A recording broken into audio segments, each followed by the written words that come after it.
Bonjour tout le monde. Dans la paracha de Kitissa, il y a le mitzvah de Machatzit HaShekel, l'obligation formelle de la Torah que tout le monde fasse une offrande d'un demi-shekel, d'une certaine somme.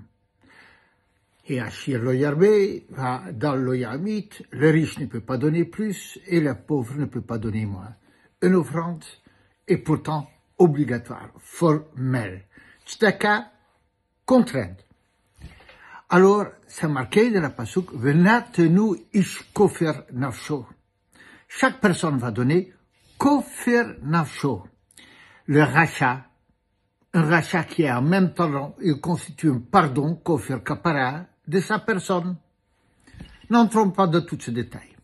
Alors, le mot utilisé, c'est venatenu. Ils vont donner.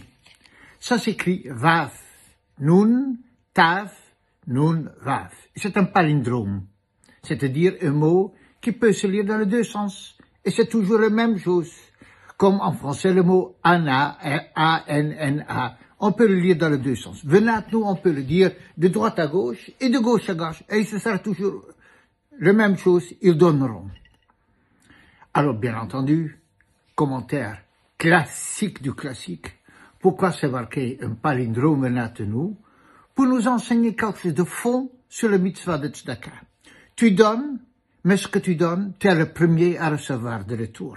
Venatenu, ça veut dire la netina, l'acte de donner, va dans les deux sens. Tu donnes, mais on te donne.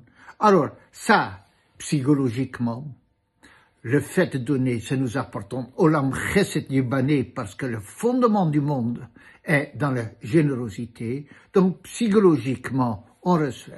Et au niveau de la bracha, sache, c'est pas seulement psychologiquement, tu donnes, HaKadosh Baruch Hu dit, toi tu donnes, mida keneget mida, en correspondant, HaKadosh Baruch Hu va te donner, venatnu.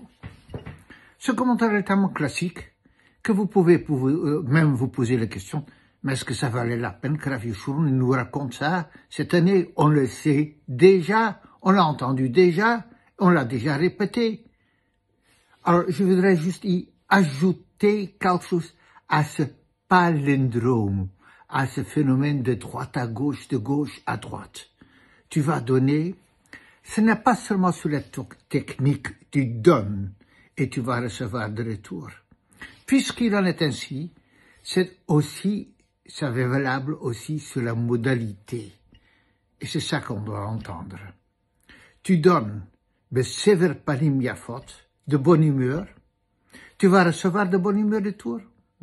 Tu vas le donner, te sentir contrainte.